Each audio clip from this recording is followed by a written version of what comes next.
Over the past half century, really, those who've landed on top have come increasingly to believe that their success is their own doing, the measure of their merit, and that they therefore deserve the bounty that the market bestows upon them. And by implication, that those who struggle, those left behind, must deserve their fate as well. It produces a kind of hubris among the winners and humiliation among the losers.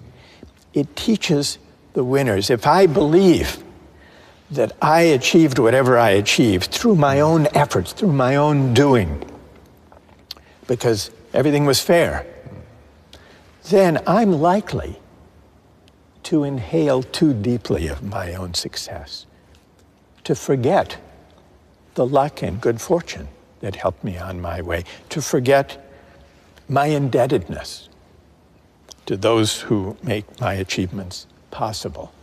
And so this is what I call the tyranny of merit.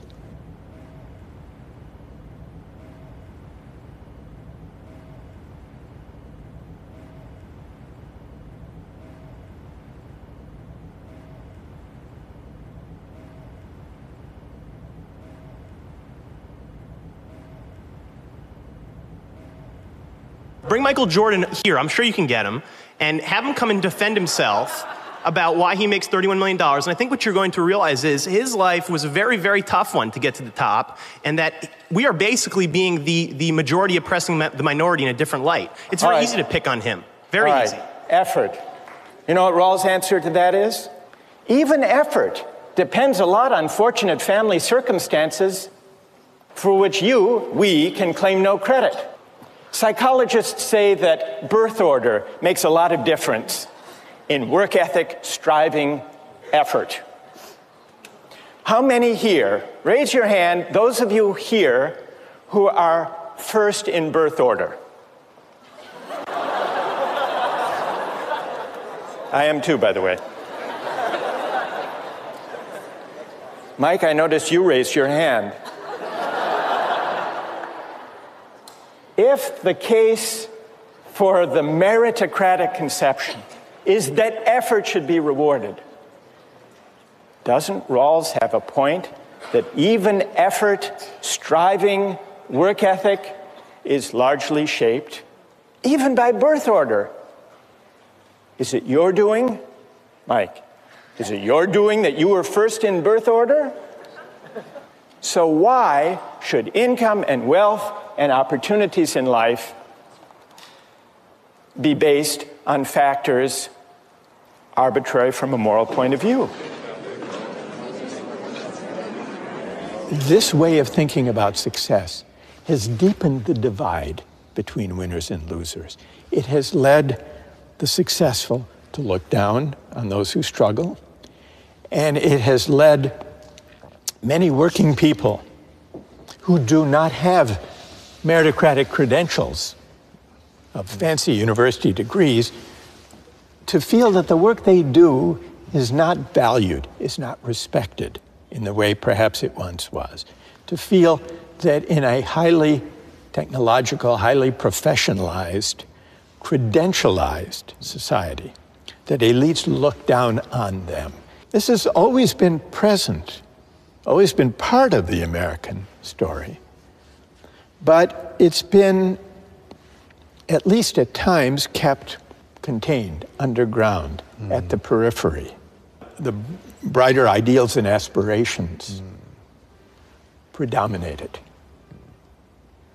When I was growing up, and through the 60s, for example, the civil rights movement, and the fight for racial justice, and the protest against the war in Vietnam, and the attempt to combat poverty with the Great Society. But from 2016, it became elevated with the presidency of Donald Trump.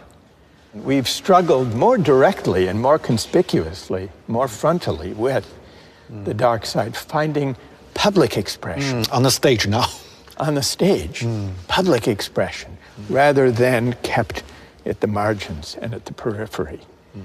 and finding a voice in the media, and in social media especially. And now in a presidential campaign that will be a rematch of the one from last time. We've seen as a backlash against elites, especially against well-educated elites, professional elites. Donald Trump has been very effective at tapping into the grievances of people who feel they've been left behind and looked down upon. Humiliation. The politics of humiliation. And it's this sense of humiliation, I think, that opened the way for the politics of grievance that Donald Trump has been able to exploit. In the United States today, and in many parts of the world, is a politics of anger, resentment, and grievance without mutual recognition, without recognizing the value of the contributions that people make from different walks of life. We will not really begin to address the resentments that now afflict our politics and have accentuated some of the darkest strands in social life.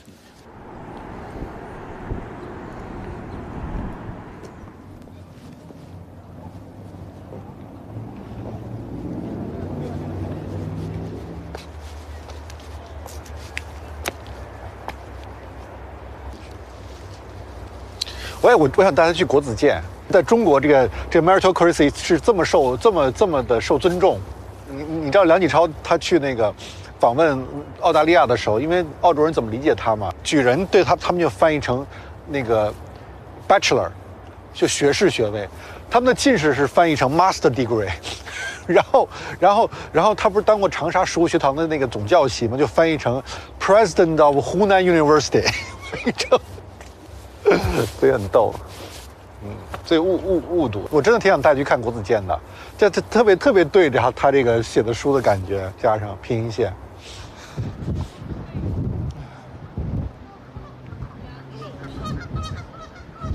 I'd like to invite you to offer your views about an incident, a story that I read about, where a 17-year-old boy sold his kidney. You all know the story.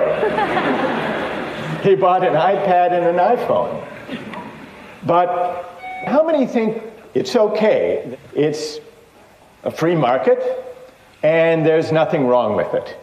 Because I study economics, and I think every adult is an economic man that he has to be responsible for his behaviors. He clearly knows the consequence of losing one kidney. We should give him the chance to take that risk. To choose for himself. A lot of people agree with that. All right, that's very good. So I would like to hear from those who object. Yes. And stand up. Well, I think it's wrong because give your kidney to others. Maybe you feel it's okay, but in fact, for the respect of a person, it is not respect of life. Okay, that's very interesting.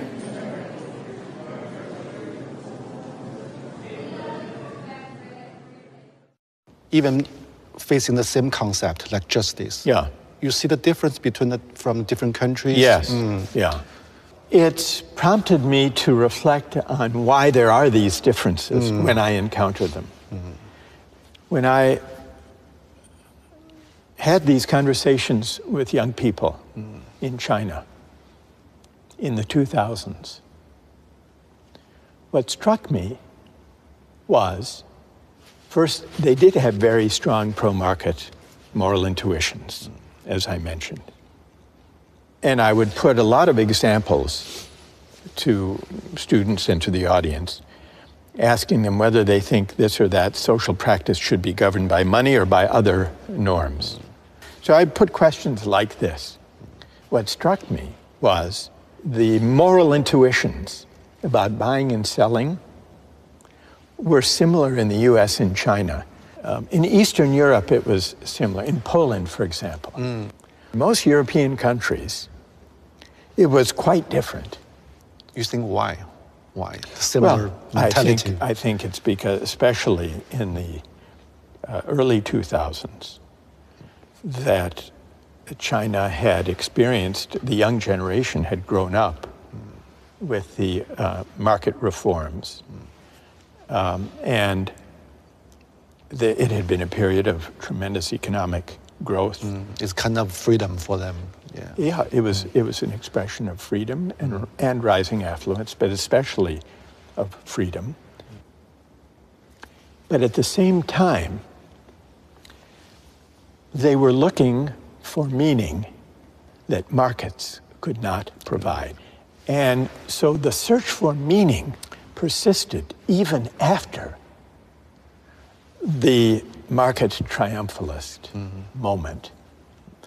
And I think that one of the reasons that people were drawn to the Justice book was this sense that there are moral meanings that lie beyond markets and beyond economics. What do you think? Yeah, maybe we're facing two choices or different choices. We can't choose the best one. There are no best one. Just less evil. Just less evil one, maybe. But I wouldn't regard these as closed alternatives. I would ask a different question. How is it possible to combine the benefits of market arrangements and technological innovations with sources of meaning, deliberation, dialogue, reflection that can answer to higher human purposes and ends? Our mistake is not to use markets to organize economic activities. Our mistake is not to hope that technological innovations will deliver real improvements to the way we live our lives. Our mistake is the tendency to think that markets and technology by themselves can define human purposes and ends. They can't. And when we put too much faith in them, when they become a kind of faith, almost a kind of religious faith, markets and technology, then we're bound to be disappointed. And when the disappointment comes, the disappointment may take harsh, dangerous forms. So the situation is so complicated. What kind of solution we can provide? We try to build dialogue, but very difficult. I think we need to focus less on arming people for meritocratic competition and focus more on contending with inequalities of income and wealth, but also inequalities of honor, recognition, and esteem. And this means we have to renew the dignity of work. We have to broaden our conception about what counts as a valuable contribution to the common good. And we need the kind of class-mixing institutions in civil society that will lead us to encounter one another, to be in one another's presence, not only on our phones, all the more so when our societies are divided and polarized, because the people we encounter tend to be people only like ourselves. We need to overcome that. But every solution, every theory always has its own flaw. Yeah. So how about your solution? Your attack the meritocracy, but maybe your theory, your book still has kind of flaw. Maybe you must overcome what kind of flaw it is. Right. Yeah. Well, what flaws have you identified? Let's start with that. I don't know. Maybe too idealistic. Too idealistic? Yeah. You think so? I don't know. That what I've just suggested is really too much to hope for. I don't think that reducing inequality and renewing the dignity of work and creating a greater equality of condition and recognition will happen anytime soon. They're not easy projects to undertake. So I want to be realistic about that. But do you think, should philosophy be more responsible for the historical consequence or not? The idea and the reality, Russell, Hegel. Yeah. They talk about inequality, talk about the virtue, but the consequence may be this one. Yes. Yeah, extreme opposite. Yes. How to see the paradox?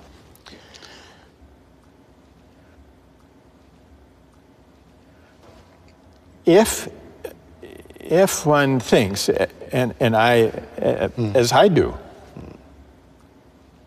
that philosophy is always situated in the world, that philosophy should attend to the world, then philosophy cannot be indifferent, and the philosopher cannot be indifferent to the way in which various people or parties or movements implement philosophical ideas. So there's always an interplay between political practice and the philosophical ideas that inform it. And often they can go off the rails. They can go in very dark directions that the philosopher may never have wanted or anticipated. That's always a danger. That's one of the persisting dangers of philosophy. The part of Hegel that has led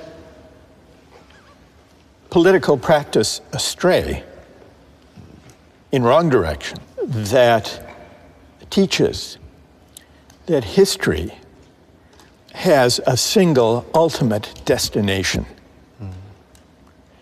and that it takes a certain shape, that has contributed to some of the dangerous movements in history who may have been inspired by the idea that history points in a certain direction, and that it's our responsibility either to let history unfold or to help history unfold to reach that final destination once and for all.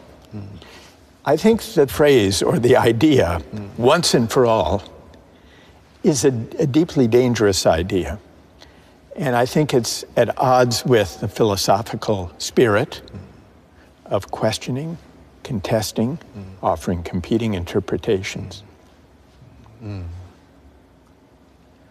your mind, in our time, which idea is the most dangerous idea in today's world? I would say that the forces today that are most dangerous are the versions of religious fundamentalism or of hyper-nationalism or of ideological purity that all draw in one way or another on the idea that moral truths and human truths are singular, that there's only one way of interpreting our past, there's only one historical end or destination, there's only one true way of interpreting religious and spiritual traditions.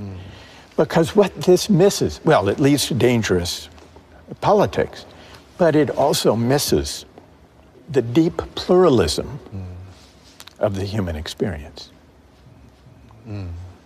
So how about the Silicon Valley philosophy? It's techno-driven ideology. It's I would say it's a version of this. Because the most extreme versions of Silicon Valley techno-utopianism, some have a more specific term of transhumanism or singularity, because they too think that history is on their side.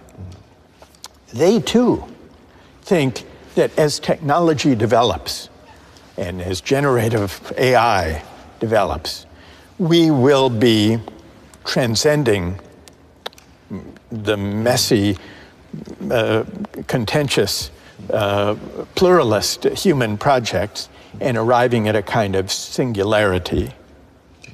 where perhaps our minds will meld with machines.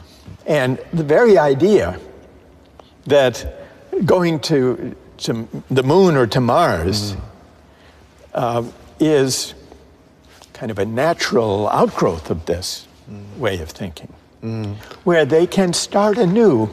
It's the ambition really to start from scratch with a clean slate, to begin anew, unfettered, uncomplicated by disagreement, contestation, challenge, dialogue, controversy, where they can start anew and build a society from scratch that is not, as they might see it, weighted down by the controversies that arise whenever human beings gather in society.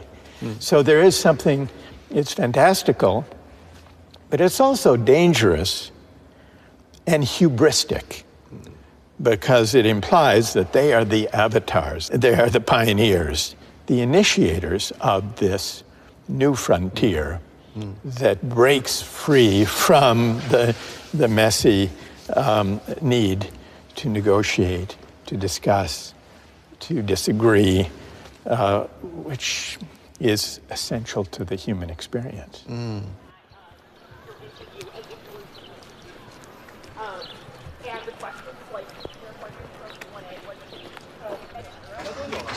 我啊，8月来的。哦，都快这个快结束了是吧？对，6月结束1年。我们进来吧。对。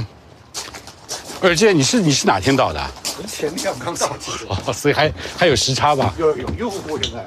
如果从他第一本书一直到现在，这40多年过去了嘛，你觉得他身上一以贯之的这个逻辑，或者他的一个对世界理解的方式、视角是什么呢？他有一些东西是没有变，他认为公共精神，对于个人和对于一个国家或者民族或者世界的政治都是特别重要的。所以公共性就是大家要商量，不能有些事情那么独断的来做，就是通情达理，就 reasonable。你不能有一个说我们发现了一个法则，这个法则无论是你是用政治上的那种规约教条也好，或者市场上教条也好，你都要得想想，在各种不同的情景下，它会怎么样？它是不是在有些地方可以转变，可以变通？它是应该不断的被检讨的。但我们的教育特别容易给我们这种思维方式。对，像绝对主义和相对主义这样的问题，你没有办法用一个完全的论述来给出一个好的答案。但是只要我们回到生活的场景里、情景里，更好的方式总是有可能的。那么就让我们去找那个更好的方式。我们不要总体性的解决问题，对，要回到非常具体的那种状态里。当然，这个具体的问题，我们会有一些哲学的想法，一直能够启示我们去探索。大家相互讨论啊，理性的推论啊，它是一套生活方式。如果真的有这套生活方式，让我们寻求更好的办法，总是有可能的。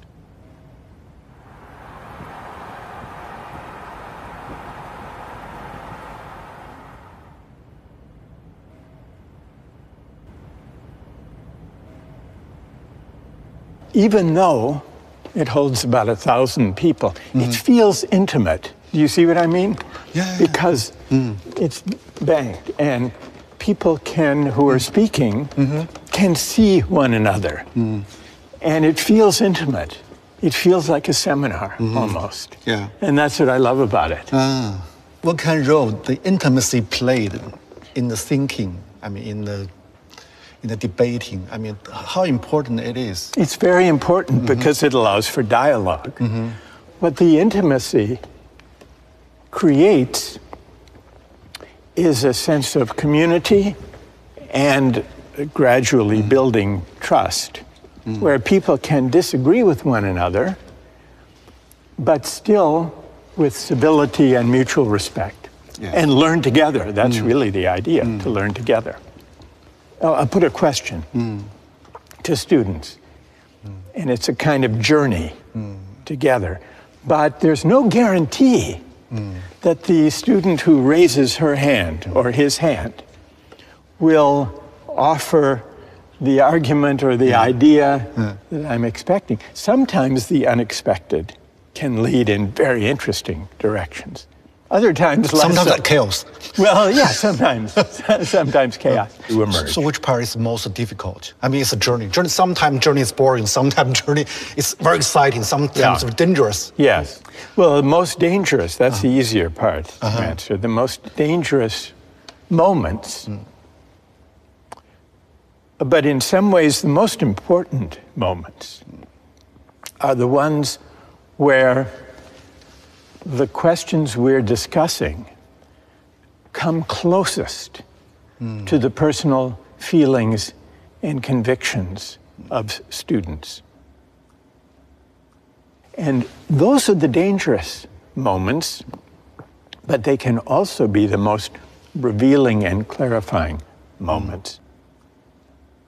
What I try to do when I teach is to bring philosophy down to earth, to show students how they have a stake in what famous philosophers of the past have written.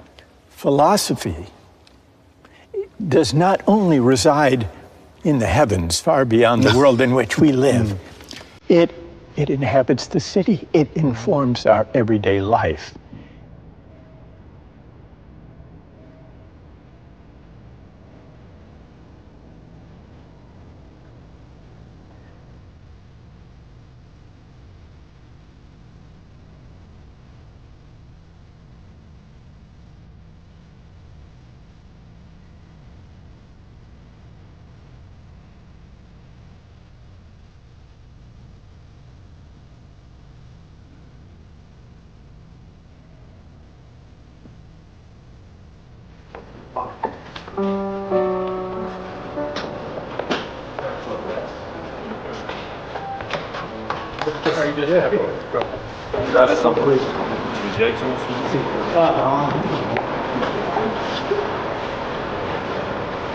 Okay. See you next time. Okay, Okay. all the best. Okay, thank you so much. See you. Take care. Bye bye. Bye bye.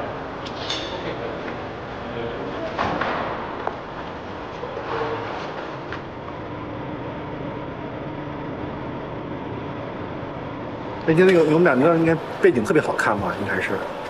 我回去好好练练英文，我英文不行。你昨天不是刚说过不练了吗？就专注自己的事儿吗？就今天可能就练英文也是自己的事。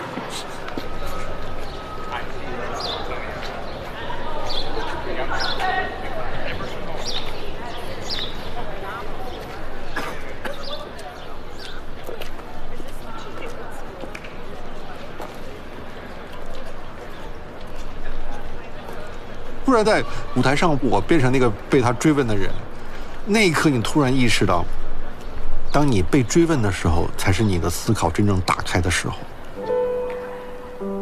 你会被迫调动起你所有的感受去回答他的问题，而且是那种更精确式的询问，你不可逃避式的询问。因为我觉得我总是经常在拐弯抹角地逃避一些事情。